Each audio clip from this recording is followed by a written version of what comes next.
In a single day, आज ही के दिन जो टीसीएस का मार्केट कैप है वो 60,000 करोड़ से भी घट गया एंड इस कंपनी में हमें 5% से भी ज्यादा का करेक्शन देखने को मिला। And yes, we are talking about India's largest company of IT sector and as well as it is India second biggest company as per the market capitalization in all over India. And yes, we are talking about TCS यानी कि Tata consultancy services के बारे में। तो दोस्तों, TCS company के अंदर हमें आज के दिन हेवी 5% की करेक्शन देखने को मिला। इस कंपनी के अंदर 5% की गिरावट देखने को मिली। तो दोस्तों, आखिर इस गिरावट के पीछे जो रीजन है वो आई नो काफी सारे लोगों को पता होगा, लेकिन भाई ये कंपनी रिकवर कब करेगी? इस कंपनी के शेयर होल्डर्स के लिए 4 से 5 पॉजिटिव अपडेट सामने निकल के आ चुके हैं। लेकिन दोस्तों, उससे पहले मेक श्योर आपने स्टॉक मार्केट चैंपियंस चैनल को सब्सक्राइब करना नहीं भूलना चाहिए। सो फर्स्ट ऑफ ऑल, अभी अगर आप देखोगे ना इस कंपनी के करंट मार्केट प्राइस के बारे में, जो कितनी है रफली 3,100 रुपीज के करीब, एंड आज के दिन ये कंपनी 5% से भी गिर गई। एंड मैं आपको और एक सबसे इंपॉर्टेंट बात बताना चाहूंगा, एंड वो दोस्तों ये है कि जो टीसीएस कंपनी के ऑल टाइम हाई की प्राइस है वो रफली 4,000 रुपए के करीब है। अभी मैं अगर आपको दिखाऊं मैं इस कंपनी के पिछले 1 सालों के रिटर्न्स, एंड जो इस कंपनी का पिछले 1 साल का परफॉर्मेंस था वो तो भाई बिल्कुल भी बढ़िया देखने को नहीं मिला। पिछले 5 सालों के रिटर्न्स के बारे में अगर आप देखोगे ना, तो पिछले 5 सालों के अंदर जो इस कंपनी ने रिटर्न्स कमा के दिए, इट वाज नियरली अराउंड 200%। भाई कंपनी ने, अगर टीसीएस जैसी बड़ी कंपनी जो कि काफी ज्यादा फंडामेंटली स्ट्रॉन्ग कंपनी है, जिस कंपनी के अंदर पैसे डूबने के चांसेस बिल्कुल ना के बराबर है, एंड वैसे कंपनी ने आपको 200% के यहाँ पे रिटर्न्स कमा के दिए, जो कि अपने आप में ये काफी बड़ी बात है। लेकिन अगर फिलहाल के सिचुएशन में अगर आप देखोगे तो यही रिटर्न्स यहाँ पे हमें 160% श्योर है, क्योंकि ये कंपनी अपने ऑल टाइम हाई से यहाँ पे हमें थोड़ा सा करेक्ट होते हुए देखने को मिल रही है। लेकिन दोस्तों, ऑन द अदर साइड आप देख सकते हो कि क्या चलने का पैटर्न है भाई टीसीएस कंपनी का। एकदम बढ़िया सी ग्रोथ हमें टीसीएस कंपनी के अंदर देखने को मिल रही है,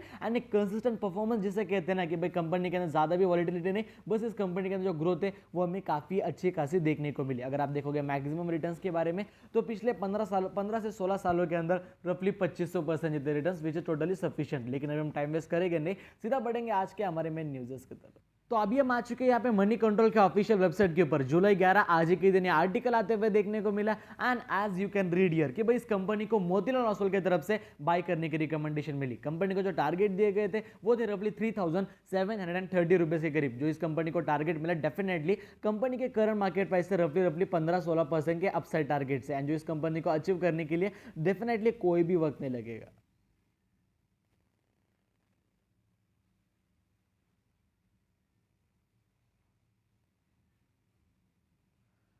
देन उसके बाद इस कंपनी को टारगेट्स मिले एमकाई ग्लोबल फाइनेंशियल की तरफ से। यहाँ पे बाय करने की रिकमेंडेशन तो दी नहीं, लेकिन यहाँ पे भी कंपनी को होल्ड करने की रिकमेंडेशन दी। यहाँ पे जो कंपनी को टारगेट दिए गए थे वो 3,200 रुपए के करीब थे, जो कि इस कंपनी के करंट मार्केट प्राइस से तो 3-4% अपसाइड ही टारगेट माने जाते हैं। उसके बाद अरिहंत कैपिटल ने भी इस कंपनी के अंदर एक्यूमुलेट करने की रिकमेंडेशन यानी कि सिंपली बाय करने को कहा। यहाँ पे भी जो कंपनी को टारगेट मिले, it was nearly around 3,720 rupees. Then उसके बाद अगर आप देखोगे इस कंपनी को आईसीआईसीआई की तरफ से भी बाय करने की रिकमेंडेशन मिली, एंड यहाँ पे भी जो टारगेट दिए कंपनी को वो थे 3,785 रुपीज के करीब। And as you can see कि भाई यहाँ पे प्रभुदास लीलाधर भी पीछे नहीं रहे, उन्होंने भी इसको खरीदने को ही कहा, एंड यहाँ पे भी जो टारगेट थे वो थे रफली 3,600 रुपए के करीब। अभी मैं आपको यहाँ पे साफ शॉर्ट में समरी बताना चाहूंगा।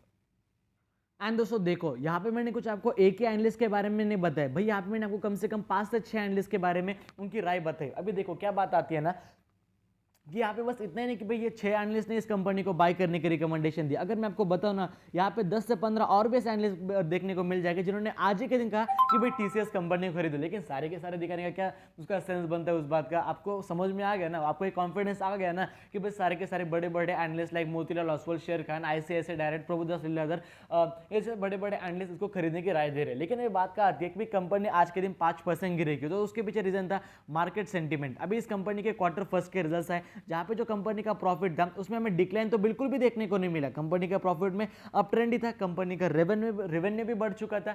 लेकिन जो मार्केट की इच्छा थी, जो मार्केट का एक्सपेक्टेशंस था, वो ये कंपनी मीट बिल्कुल भी नहीं कह सकता मैं ऐसा, लेकिन जो मार्केट का एक्सपेक्टेशन था वो ये कंपनी मीट नहीं कर पाई। इसके कारण इस कंपनी के अंदर हमें थोड़ा सा करेक्शन देखने को मिला। लेकिन अभी देखो भाई 5-6% का तो भी यहाँ पे हमें करेक्शन देखने को मिलता था ना, लेकिन वैसा भी नहीं था। कंपनी का जो प्रॉफिट है, जो रेवेन्यू है, उसके अंदर डिसेंट से ग्रोथ है। पे, लेकिन मार्केट का एक्सपेक्टेशन को ज़्यादा ही लगा के रखता है, जो ये कंपनी बीट नहीं कर पाती थी, इसलिए कंपनी गिर गई। तो मेरे हिसाब से भी देखो कंपनी अभी निचले लेवल पे मिल रही है, 4000 का स्टॉक अभी आपको 3200 के लेवल पे मिल रहा है, जो कि आपने बिल्कुल भी मिस नहीं करना चाहिए। एक टाइम पे जो कंपनी के प्रमोटर है वो इस कंपनी के अंदर बायबैक कर रहे थे भाई 4500 रुपए के प्राइस पे, और आज ना कल इस कंपनी को अपने बायबैक के प्राइस के ऊपर जाना ही जाना है। कंपनी निचले लेवल पे मिल रही है, आईटी की कंपनी है, आज ना कल इसे ऊपर जाना ही जाना है। बिना आईटी कंपनीज के इंडिया ग्रोथ बिल्कुल भी नहीं होने वाला, वो चीज़ें आपको भी मालूम है। और तो इंडिया की लार्जेस्ट कंपनी आईटी सेक्टर की, तो डेफिनेटली इसे खरीदना चाहिए, बाकी डिसीजन जो है वो आपका रहेगा। तो दोस्तों अगर आपको हमारा आज का वीडियो पसंद है, वीडियो को लाइक कर देना, चैनल को सब्सक्राइब कर देना, एंड अगर आपके वजह से किसी का फायदा हो ही रहा होगा